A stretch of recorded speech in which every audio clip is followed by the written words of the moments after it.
제21대 국회의원 선거가 3개월 앞으로 다가왔습니다. 현역들은 재선을 위해서, 정치 신예들은 여의도의 재입성을 위해서 분주히 움직이고 있습니다. 제주의 소리가 이들의 면면을 자세히 소개하기 위해서 저출마합니다 코너를 마련했습니다. 오늘은 두 번째로 자유한국당 구자원 예비후보님을 찾아뵙습니다.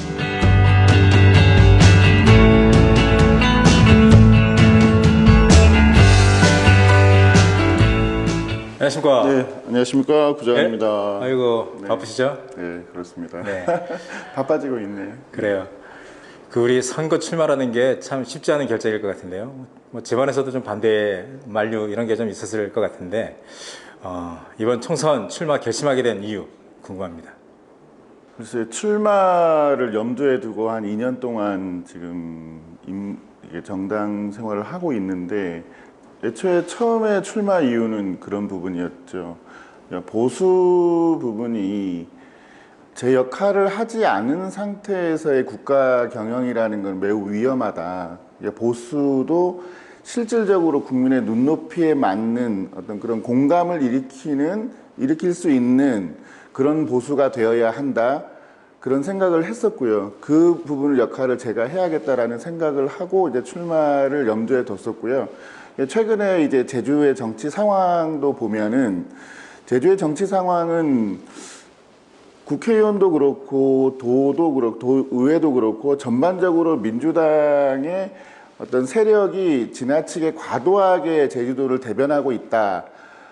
그리고 국회의원의 경우에는 뭐 한 3번, 4번에 걸쳐서 4번, 5번에 걸쳐서 민주당이 독식을 하는 구조가 고착화되면 좀 필연적으로 정치와 경제와 지역의 어떤 문제들이 서로 결부되면서 일정 부분 안 좋은 영향을 미칠 것이다 라고 보고 있고, 그게 종국적으로는 제주도의 발전을 저해하는 거다라고 생각하기 때문에 그 부분에 대한 그 구조를 좀 타파할 필요가 있다라는 생각으로 결심을 하였습니다.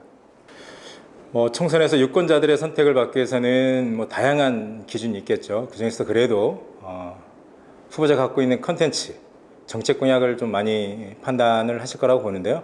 후보님이 준비하고 있는 공약, 정책 있다라면 좀 몇 가지 좀 소개 좀 해주시죠.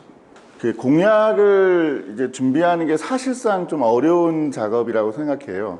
그러니까 기존에 있는 수많은 공약들을 답습하는 것은 실질적으로 실체가 없는 것을 그대로 이제 답습하는 그런 결과가 될 수도 있고 해서 그 부분에 대해서는 좀 신중하게 준비를 하고 있는데, 우선 제가 먼저 해결하고 싶은 분야가 4.3 분야입니다. 그러니까 4.3의 특별법이 지난 3년간의 입법 발의가 된 이후에 3년간을 굉장히 노력을 했어요. 근데 여러 가지 이유로 입법이 성공이 못했는데, 그 원인을 저는 어디서 찾고 있냐면, 그러니까 민주당 국회의원들이 이제 국회에서 입법 활동을 하는데 자유한국당에서 일정한 반대의 목소리가 있거든요. 그 부분에 제주 출신의 국회의원이 보수의 자유한국당에 있어서 소위원회에서 그 소속의 의원들을 설득하고 그걸 통해서 4.3의 특별법이 해결하게 하는 것, 그런 부분이 좀 중요하다고 생각하고, 이제 저는 그 부분에 대해서 우선 좀 노력을 할 것인데, 4.3이 해결되지 않고서는 제주는 진정한 발전은 없다고 봅니다. 제가 그 한림 5일장에 갔을 때 어떤 상인분하고, 그러니까 제가 이렇게 걸어가는데 저를 불러서 잠깐 와보라고 해서 가서 얘기를 나눠보니까 그 어릴 때 경험한 그 부분이 너무나 이제 충격적으로 이제 각인됐던 거죠. 가슴에 온 가족을 다 묻었어요. 그 가족은 수장이 되었는데 그분이 그러더라고요. 그 이후부터 본인은 물고기를 안 먹었다는 겁니다. 그런 분이 한두 분이 아니라고 생각이 들고, 그런 아픔들이 물론 세월이 많이 지나면 또 일정 부분은 역사 속으로 이제 묻히겠지만, 저는 아직도 그 부분은 살아있는 부분이다라고 생각하기 때문에 그 4.3의 문제를 완전히 치유할 수 있는 부분에 대해서는 노력을 기울여야 한다. 그건 당의 문제가 아니라 제주 도민으로서의 당연한 의무다라고 생각을 하고 있고요. 두 번째는 역시 그 제주도의 어떤 경제적인 그런 능력, 경제력을 좀 제고할 수 있는 그런 부분이 필요하다.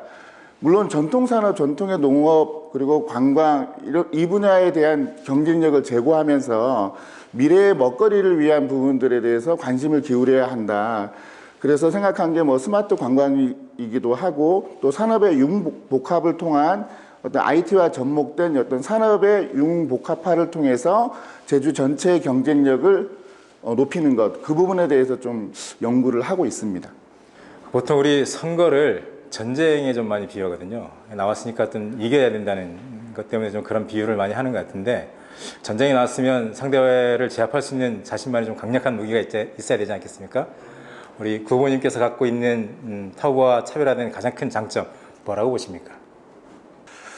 이제 캠페인이라고 하는 게 이제 전쟁을 의미하는 것인데, 저는 이제 보통 선거를 얘기할 때 중요한 게 뭐 바람도 있고 구도도 있고 그런 여러 가지가 일단 순서로 이제 얘기를 하던데, 저는 가장 중요한 거는 그 시대의 정신, 그 시대가 그 선거의 즈음에서 그 시대가 요구하고 있는 정치인의 모습이라는 게 있다라고 보고 있고, 현재 우리나라, 그러니까 제주도뿐만 아니라 전국에서 요구하는 거는 기성의 정치인들의 능력이나 이런 의정활동, 이런 전체적인 능력을 보는 게 아니라 이제는 그 국회에서 이루어지는 여러 가지 의정활동에서 보여지는 정치인의 모습은 이제 싫다.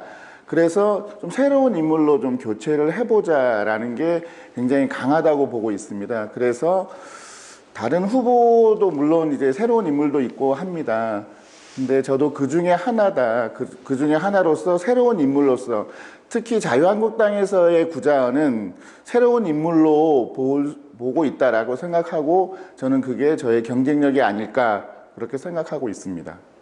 전장터에서는 뭐 장수가 아무리 뛰어나더라도 전체적인 전술 전략에 따라서 전쟁의 승패가 갈리기도 하지 않습니까? 이번 선거에서 우리 구 후보자님이 총선 승리를 이끌 수 있는 필승 전략은 뭘까요? 저는 일관되게 생각하는 부분이, 그 선거에 있어서 우리가 전통적으로 요구했던 것이 그 선거의 후보가 조직을 갖췄느냐, 그 후보를 케어해 줄 수 있는 또는 뭐 그런 어떤 인물이 있느냐, 뭐 이런 것들을 전통적으로 봐왔다고 생각하는데, 저는 좀 달리 생각합니다.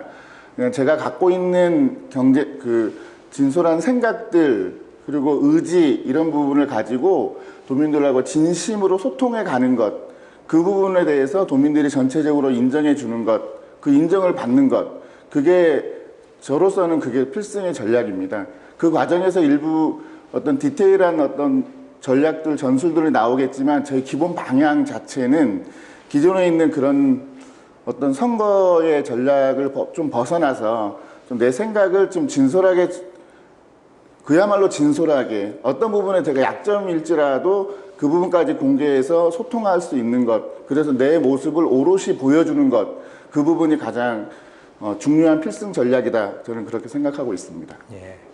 네, 지금도 아침 인사 통해서 유권자들 많이 좀 찾아뵈는 걸 좀 알고 있는데요. 그래도 좀 많이 소통은 직접적인 대면을 많이 못했을 거라고 좀 보는데, 이 기회를 빌어서 우리 유권자들에게 하고 싶은 얘기 좀 해주시죠. 존경하는 도민 여러분, 구자원은 새싹 정치인입니다. 아직 도민들께 다가가는 모습이 마음과 달리 어색할 때도 있고, 때로는 지나칠 수도 있는 그런 부분이 많을 겁니다. 아직 마음을 진솔하게 전하는 것, 그 부분이 좀 다소 부족하더라도 구자원의 진심, 구자원이 하고자 하는 부분에 대해서 귀 기울여 주시고, 저는 그 초심대로 꿋꿋하게 걸어가겠습니다. 퍼즐이라는 게 있는데, 그 퍼즐에 하나하나 맞춰간다는 마음으로 한 조각 한 조각 끼워 나가면 그 퍼즐이 완성될 날이 올 것이다. 그런 생각으로 도민들께 인사를 드리고 다가가겠습니다. 열심히 하겠습니다. 감사합니다. 화이팅!